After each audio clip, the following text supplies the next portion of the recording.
the College of Arts and Letters houses many schools and departments, and I think we are very varied because we're all different. There's a School of Communication Studies. SMAT obviously is our friendly neighbor. Writing, Rhetoric, Technical Communication, History. There's a variety of foreign language departments. The department here at JMU offers a fabulous program. There's amazing professors. They're actually interested in my interests and the thing that I want to do in the future. All of the professors that I've had at JMU have been incredible. I've had such a one-on-one connection with most of them, and they've really served as mentors for me. So we have classes cross-listed with the School of Media, Arts and Design, and it makes it possible for us to get to know students from other venues. It's the message. It's the message about JMU's commitment. It's about JMU's commitment to education, commitment to development, but commitment to taking care of people. The critical thinking skills, right? The language skills, right? The communication skills, all of that is under arts and letters. And I think that really creates the backbone of our society.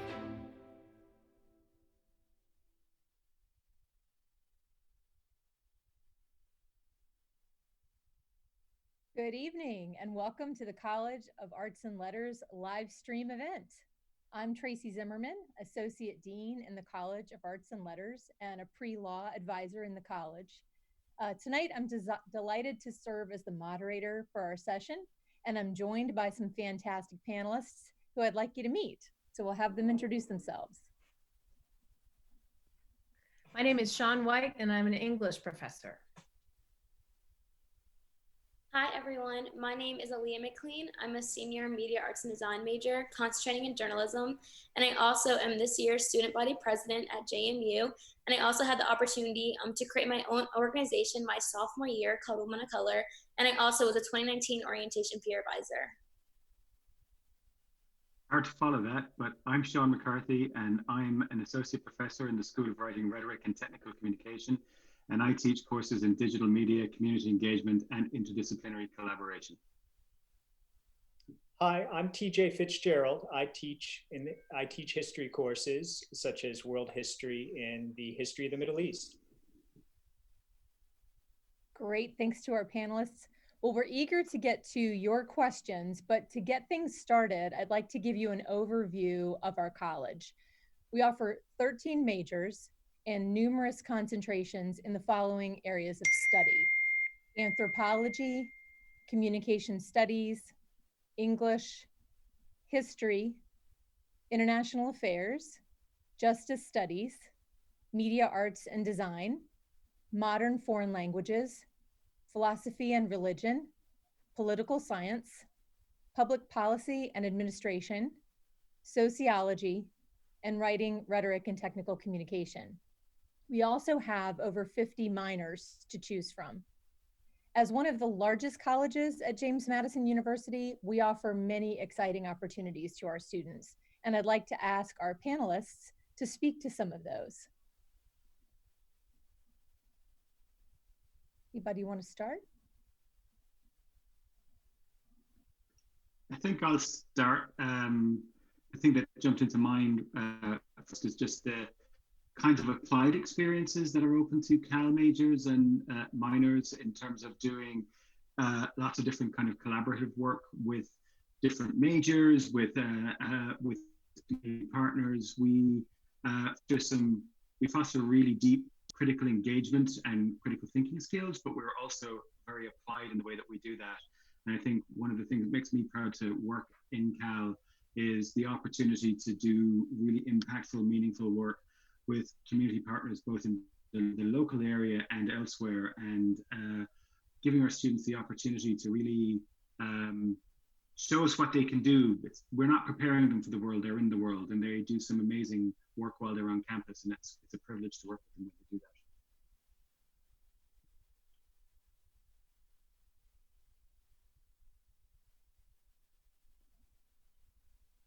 Great. So yeah. Sorry about that. So I thought I'd jump in since Tracy was talking about all the wonderful majors that we have available in Cal, and then Sean was talking about the interdisciplinary opportunities. I just wanted to call attention to the fact that we house a number of really interesting cross-disciplinary minors, which means students take courses in those minors from various different disciplines, many of them throughout the college, but also some of them from other colleges in the university. And what that does is allow students the chance to explore different disciplines or even specialize in different disciplines beyond their major discipline. So some examples are environmental humanities, women's and gender and sexuality studies, Latin American and Caribbean studies, medical humanities. There are all kinds of different interesting cross-disciplinary minors that allow for different opportunities in the classroom. I know for me, I came in as a SMAT journalism major, and so I didn't know exactly. At first, I thought I wanted to be a CNN news anchor. That was always my ideal career job. But now, just being in Cal, since I've learned so many different critical thinking, like they're saying, or just communication in general. Now I really want to work in higher education policy, and so I picked up minors in sociology and political communication, and it's just so different but so broad. But it's allowed me to kind of think of human skills, social issues, how to really communicate, how do you really talk to different communities. And so Cal's really honestly just opened up so many doors for me in that regard by just letting me kind of think about different departments, really put myself into them. And now I'm kind of excited about the career path that I hope to go into now. Yeah, and I would just add two quick things that people can ask further questions about if they're interested. In Cal, we really emphasize, as was said earlier, hands-on, practical, real-world experience. And so we have all kinds of internship opportunities in every program in arts and letters. In history, we have students that go out into museums around the area and in DC. And I know there are similar opportunities in other departments. And the other area I'll just mention is study abroad. We have students that love to study abroad and faculty that love to take them abroad. So that's another popular thing that is supported in our college too. Great. We've got a question coming in. This one comes in from Lily. She's asking, how does going into journalism help students prepare for law school? If the panel doesn't mind, I'll jump on that question just as I'm a pre-law advisor for the college. What I can say is that journalism, there are a number of majors that really help out with pre-law. Going into something like journalism is going to refine the kinds of skills that you're going to need to be successful on the LSAT test, and then also to be successful in law school, which are things like very careful reading, critical thinking, writing, all of those kinds of things. And really you'll find any of the majors in the College of Arts and Letters would be an appropriate major to go to law school. So part of what we do in the pre-law advising program is that we connect students not only to pre-law advisors, of which I'm one, but there's a number across majors at the college, but also connects students with current students and with alums that sort of have that background and that are working currently in legal jobs. So it's a really fantastic program. And like I said, journalism is a perfectly great connection to make, but you can do a whole bunch of different, gather those skills with the different majors across the college. Okay, we've got another question that has come in from Kevin. What are my options? He asks if I want to double major in film and business. Advisors out there, film and business. Those two go together, I gotta say. Good question, Kevin. Well, I was just gonna pop in and say to Kevin, it's a great question in terms of those specific majors, that it's certainly possible for you to major in two majors across two different colleges. That's totally possible. It also seems to be really relevant because you can talk about the kind of practitioner side, the making of films, the production side, but also think through the business side. At JMU, it's possible to hold a Bachelor of Arts, a Bachelor of Fine Arts, or a Bachelor of Science. And I know that the Business College offers Bachelors of Science and of Arts. So there's a lot of flexibility at JMU within the college and also across colleges.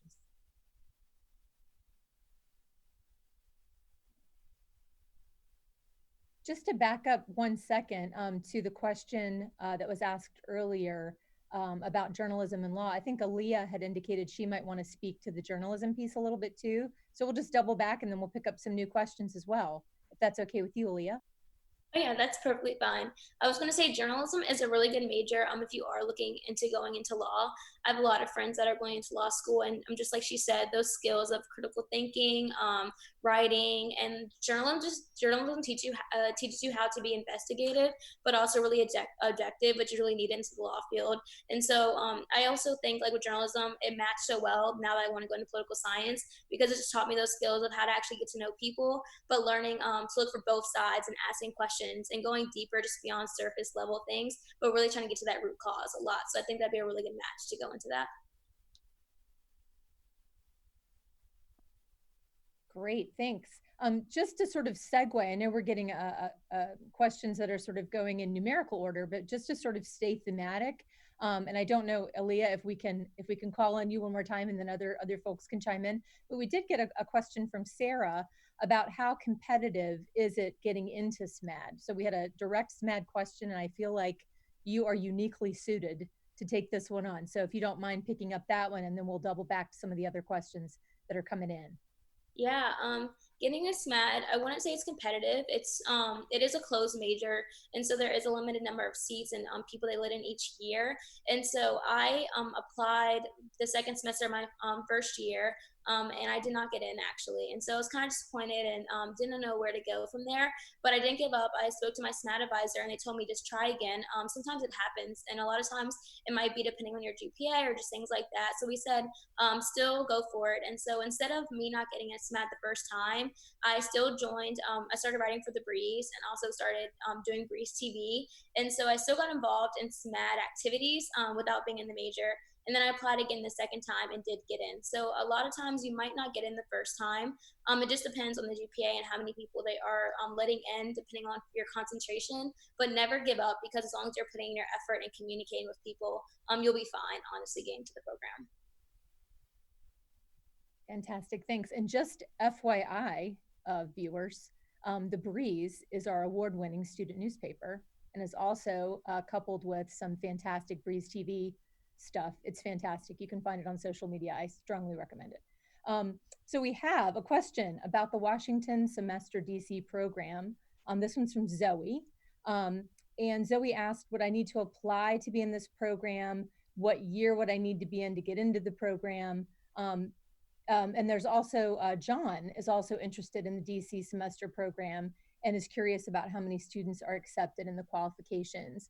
I will say, and then I'll open it up to my advisors, we will be linking some information about the Washington DC semester. It does have an application process, and it's a fantastic opportunity. Does anybody have any additional information about the Washington DC program? But we'll definitely link some more information there.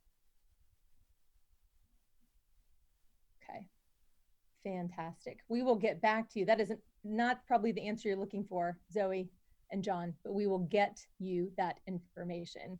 TJ, if you want to jump in with a little bit of advising, that would be fantastic. Yeah, I just want to reassure everybody out there, these are great questions, and some of them are quite specific in exactly the kinds of questions you'll have as you join us. I would offer is that we're going to put in place for you some really great advisors. You'll have a first-year advisor, then you'll have advisors in all your programs. And these are people who will be dedicated to helping you figure out what you need to do to apply for a particular program, what you need to do in the event you weren't admitted the first time around into a major, right? And they're going to help you pick classes and answer those specific questions or point you in the right direction. So I would just reassure everybody that there are answers out there, even if we don't have all of them right now. And the great thing too is that David Jones has jumped in on the comments, and he is actually the director of the Washington semester. So you're going to get very good information very quickly on that program. And it is a very popular program, but I want to echo what TJ has said. We work together very closely in this college to mentor our students. And I think that's coming through certainly in some of the answers, but if we don't know, we know how you can get those answers and how we can help our students in that way. Okay, we have a question here from Lily, how large are the freshman year communications classes? Anybody want to take that one?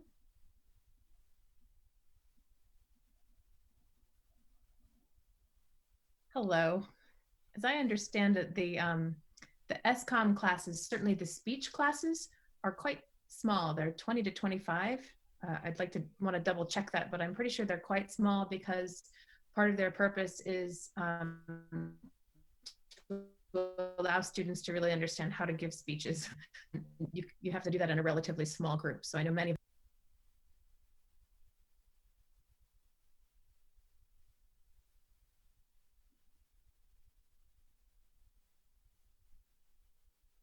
I know for me, in my communication classes, as a political communication minor, I'm required to take a certain amount of SCOM courses, and they're always about 20, 25 students in the class, no more than 30, and so it's a comfortable group. And then sometimes I even have, as I got older into my senior capstone classes with SCOM, it was 15 to 10 people, and so really comfortable. Like she said, you're really there to give speeches and to communicate, and it really helps you do that in that environment.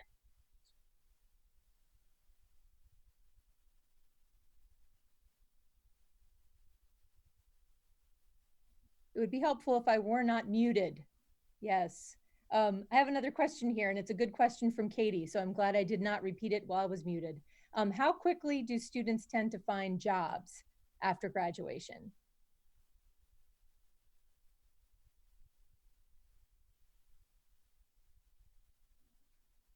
Great. Sean White, do you want to jump on that one?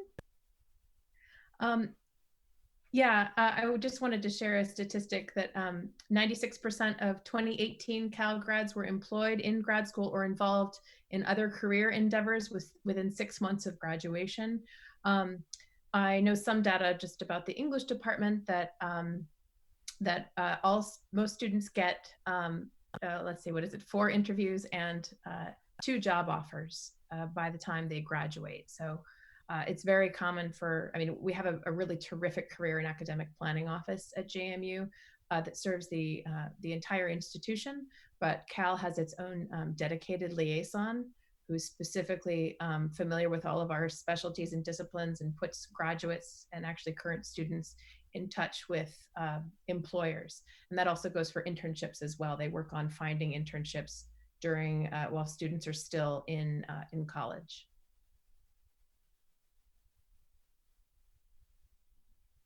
Great. Alia, you want to follow up on that? Yeah, something too that's really unique about JMU is honestly finding those. So there's like this saying that mentors are people that help get you there, but sponsors are people that really tap you in. And so at JMU, I'm so lucky that I found so many sponsors, and so many students do. You really won't leave school without something in mind or someone in your corner really trying to help you get connected to another alumni or some type of job that you really want to pursue in your future. And so really going in, I was kind of nervous about the career field, but felt so confident my junior and definitely this year, knowing that people are not going to let me leave, not having a job, not knowing what I want to do next. And so knowing that JMU is really big on that. And even majors like mine, we have SMAT day. And so, for example, we have alumni come back and really read our resumes, give us help, but also have a career fair after that just for us. And so knowing that you really don't leave without that kind of clarity in mind.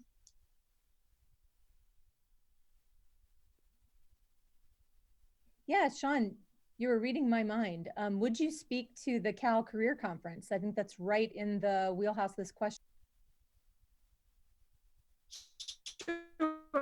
The Cal Career Conference was started in 2017, and we've held another one in 2019.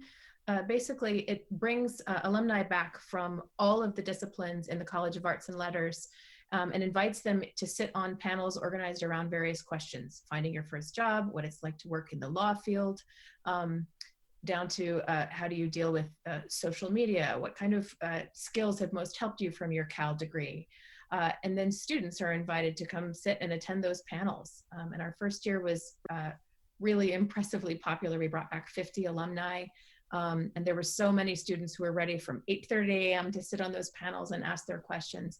There was something really special about being able to connect alumni with current students because the alumni have been where students are. And we had alumni from as far back as the 1980s to graduates as recent as 2014, 2015.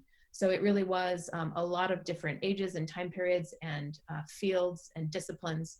It was a pretty great event. Can I jump in on that? Oh, please go ahead. It's just to develop from what Sean was saying, the relationship between alumni and both the students and the faculty is really strong in Cal, and we make a big effort to get to know what our alumni are doing in their current positions, because the job market is changing so fast. We're always trying to adapt our what we do in the classroom so that we can better prepare students when they get out into the workforce. So, you know, between the Cal Conference and also the various alumni associations that work with different departments, it's a really vital way for us to keep on top of changing needs that our graduates have when they leave after their degrees. Fantastic. We have a question that came in from Michelle, and this is a very specific question. It's about the differences between SCOM 121, 122, and 123. Perhaps we could talk about ways to find that information. One of the things we can recommend that you do, and you'll hear me echo this at the end, is if you go to the Choices website and you look at all of the academic programs prepared sessions that they have there in virtual choices, there is a lot of information about each individual major that's much more detailed than we give at the college level. And there's also a point of contact. So if you're looking through and you're looking for these classes and you can't find the differences and maybe you want to ask somebody, there is a point of contact there. And I suspect that there might be somebody lurking in the comments also from communication studies that might offer some information as well. Anything that you'd add, advisors? Yeah, sure. I can add just very quickly. I don't teach in communication studies, but I believe those courses are differently weighted in terms of the kind of work students do. So there's individual presentations, group presentations, and then kind of a mixed class, which kind of does a bit of both. So I think it's more about which kind of work you prefer as a student. Do you prefer to work more individually, more in a group, or do you want to balance the two? But other than that, I expect there to be some broad similarities among the three, and all three to be great classes. Great. We've got a question here from Helen. Helen asks, what % of students that were in the pre-law track got accepted into law school? Helen, what I can tell you about that is the percentage I don't have front brain, but I can tell you two things, and I can probably get the percentage. One is on the Virtual Choices site, there is a pre-law presentation that we've put together that sort of outlines where people have gotten accepted to law school, lots of tips about how to participate in the pre-law program at JMU and how that works as an advising program. And so you'll get a sense of where people are going. The percentages may very well be in that PowerPoint presentation, but if not, it's easy to follow up with you and give you the percentage. Great. All right, Nori, these are great questions. You guys are on fire. Here's a question from Nori. Can you take courses that aren't part of your major? Sean White, I think this, for some reason, I'm calling your name on this one, and then certainly people can chime in. Great. Nori, this is a phenomenal question. And in fact, you are sort of encouraged to take courses that aren't in your major. So there's a couple reasons and a couple ways. First of all, for our degrees, you're required to have 120 credits to graduate.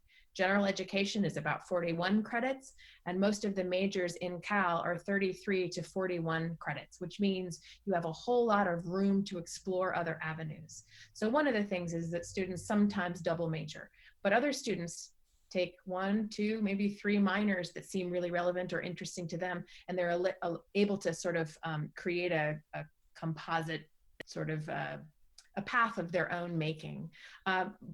But even if you only decide to do 1 major, you still have room within your college career to choose classes from all over the university, really, but especially all over Cal. There are a few classes that are restricted to majors. But for the most part, a lot of our courses invite students from other majors and other disciplines to come take them. And as I said before, a lot of cross-disciplinary majors actually cross-list. They might be poli-sci this and sociology this, same course, but they count for more than one discipline. So lots of room to explore, Nuri. Can I jump in there as well? I teach regularly in a place called JMU X Labs, which does interdisciplinary courses that are problem-based. And one is the biggest school that brings students to the JMU X Labs, and they do really interesting courses in problem solving that involve students and professors from different disciplines that are all working together at the same time on problems. It's a great way to build a skill base, and it's a really great way to use those extra credits. So there's a number of ways that you can get you can take those courses in lots of different ways, and we can chat about that when you get around to doing it. But JMU prides itself on, as you would know, on it being a place where you can get engaged experience, and there's lots of different ways for you to be able to do that, both within the major and with those extra credits that you have at your disposal, and we suggest that you use them wisely, because you can do lots of really interesting things with them.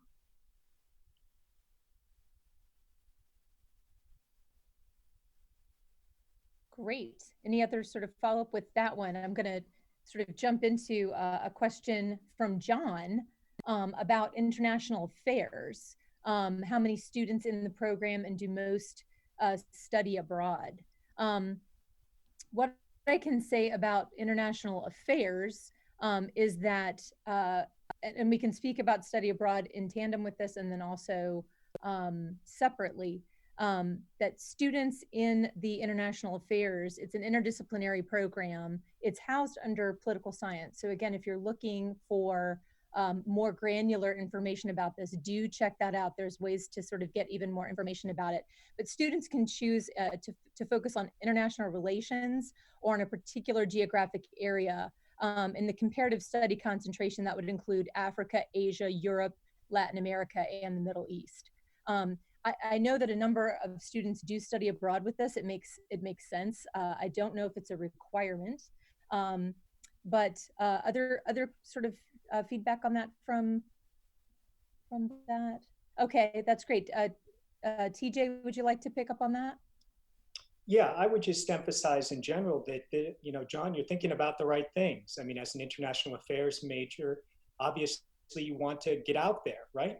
And so study abroad is popular in general, but especially with those majors, as is foreign language study. And studying abroad and foreign language study can and do often go together. If you want more information, I'd encourage you to spend some time on the website for our Center for Global Engagement, which I believe is www.jmu.edu/global. And there you can see all the programs that we have. And these are great things to be thinking about. In fact, just building off what TJ says, John, there's a page on the International Affairs website that talks specifically about study abroad opportunities for international affairs majors. So there's the Semester in London program, there's exchange programs with 5 different universities and other programs. So there's a lot of different options for you there.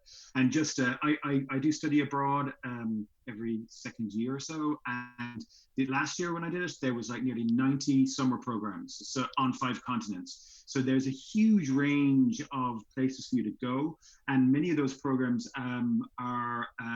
will have courses of study and projects that would really suit what you want to do. So going through CGE, going through your advisors in international affairs, you will get set up with the right program, no problem. Great. I've got a question here from Carissa. Can I double major in SMAT and public relations? Alia, if you want to jump on that question. Yeah, so a lot of SMAT students actually do double major. It typically is something smart to do, because you'll get like your base concentration of what you want to do in SMAT, but then adding something else to that just helps like add to your career, add to your like knowledge of what you want to know. And so for me, I didn't want to pick up another major, but I picked up 2 minors, so it's basically equivalent to another major. It's about 40 to 45 credits I added on with those 2 minors in sociology and political communication. And so most people do typically get another major so they can focus and add to it, because all you do is just add to your knowledge and add to just the pool of opportunities that you can build on and be and have at JMU. And so typically when you apply to SMAT, there's still enough time to finish your course load and then do your major course load. So you're never really overbooked or overcommitted. It really just works out really perfectly to do that.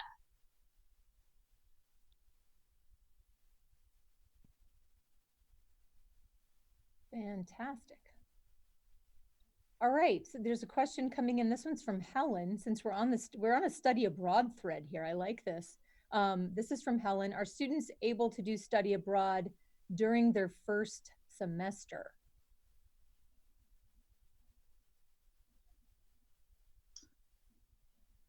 I could dive in. I don't know the exact answer to the question, Helen. I don't know for sure. I would say that is certainly a question to take to the Center for Global Engagement, which is that's our kind of well, it's where study abroad lives. Basically, it's the big hat that study abroad lives under. But I would like to say, just to encourage to some of these specific questions, I just want to encourage students that you don't have to have all of the answers before you get here, that there's so much exploration that can take place this summer. For one thing, you'll meet a freshman advisor who will help carry you through in choosing your classes and thinking through a path. And I think others can probably talk with greater specifics about how the summer is actually spent, but then you will end up with an advisor who's specific to your major, and then you'll have advisors for minors also. And so there are plenty of people in place at JMU, whether within a particular department or a particular program, or in Cal more broadly, plenty of people who can help you work out some of these greater details. And something else that you could do, in addition to if you couldn't study abroad your first semester, is JMU has some really great programs called alternative breaks. So we've been talking a lot about like exponential learning and community engagement. And so what you could do is always go, it's through the community service learning office. And what these breaks do is you go to another community, different states, and some of these are actually international, and you get the chance to study a social issue and really learn. And some of them are actually offered for course credit with different departments and things like that. Like I know sociology does a break in Jamaica. And so you can do these types of things. Like I've done an alternative student break, and I got the chance to go to Winter Park, Florida to learn about homelessness and things like that. And you take a class with that, and you just continually learn about these social issues. And so you're not really studying abroad, but you are getting to go somewhere else and really apply the knowledge you've learned from JMU, but then bring it back to JMU and apply what you learned while you're there. And so there's weekend breaks and fall breaks and so many different breaks and opportunities. And so all of that is just alternative breaks with the community service learning office as well. And I'd just like to jump in and say I applaud your adventurousness that you want to go elsewhere on your first semester. That sounds like you are a great candidate for JMU because we like adventurous spirits like yourself. We'd also like you to consider that being here for the first semester can be a really great experience. We have one of the most welcoming openings of a semester for incoming freshmen anywhere in the country. We're famous for it. And there's something about just being here at the beginning of the semester, the weather's good and everybody's out on the quad and getting to know each other. And there's a great energy and vibe. And it's just something to consider that you're not just getting into classes for your first semester, you're really soaking up the kind of unique culture of campus and of the JMU way. And it's, you know, by the second semester, it's cold and people are kind of they know each other. And you coming in at the second semester after being abroad, while you're going to have this really expensive like world experience behind you, you know, it might be a little of a different experience for you to get into the culture and life of JMU then. So I would just consider talking maybe with some folks about what exactly is in store for you when you do come to campus, because it really is spectacular and very special. I have never seen anything like it. When I got here first, I was like, this is incredible. This is the most welcoming place I've ever been to in my life. So it's, and I was coming in as a new faculty member, and they weren't really looking at me at all. So it's really, really amazing place to be welcomed into when you come here first. So just think about that when you're making your decision about study abroad. We encourage you, some people go to study abroad many times over the course, or at least more than once over the course of their 4 years, if they can get the courses to match up for them. But maybe that first semester, you might want to stay here because it's really fun. Fantastic. Well, as we're getting to the end of our time, I'd like to ask the panelists if they have one thought that they'd like to leave you with today. Well, you know, it's funny that Sean was just talking about what it's like to come onto campus for the first time, because I wanted to share that College of Arts and Letters is, it's really the heart of JMU, and it's located on the classic campus quad. So it's got those great old buildings made of bluestone, and it's got the incredible grass. You see it on all the brochures, and this is where you're supposed to play Frisbee or take a nap or hang out with whoever has a dog. There's a lot of dogs for some reason. So I just wanted to share too that it's a great place generally. It's a wonderful place to live, and we hope you'll join us. I know for me, kind of reminiscing on when I was a high school senior and I was sitting in the auditorium hearing my choices presentation and what that looked like. I guess I didn't imagine what my life would be like in 4 years or who I'd really turn out to be. And I really give that to Cal and the experiences I've had at JMU. And so just know that if you choose JMU, you're in for a life-changing adventure. You may not know who you'll be in 4 years, but you're going to be just full of so much joy and really just knowing who your authentic self is. And so I would have never thought that 4 years ago, but I wish you all the best of luck and hope you all can experience that Madison experience with us. I'd like to build off what Alia says, but we wish you the best of luck in making your choice, and we really hope to see you here. And, you know, welcoming you and working with you over your 4 years is the reason why we get up in the morning. It's what we love doing. And we work really hard in Cal to provide a variety of experiences for you that are not going to just get you a degree, but are going to prepare you for life in a way that is, you know, is really unique to the 4-year on-campus experience that we really cherish and pride ourselves in here at JMU. So look forward to seeing you in the fall. And I would just add, I mean, it's been so well said, but I would just add, if you're joining the College of Arts and Letters in any of our programs, you're about to meet people that really want to meet you. These are professors that love working with students, support staff that love helping students. It's just a really kind of empowering environment to be in. And it's a pervasive culture. So I congratulate you, and I look forward to seeing you this fall. Well, I want to thank all of you out there for joining us. If we weren't able to get to your question during this panel, please leave it in the comment section and we'll make sure to respond to those. You can also visit the Choices website for more information. The link will be posted below. And just as a reminder, do check out the links to the individual academic programs and the other programming that they have there. They'll have more detailed information about each major and provide contact information. If you want to follow up, we would welcome hearing from you and hearing more questions. We wish you all the best. We thank you for your time tonight, and we really hope we'll see you soon. So thanks again.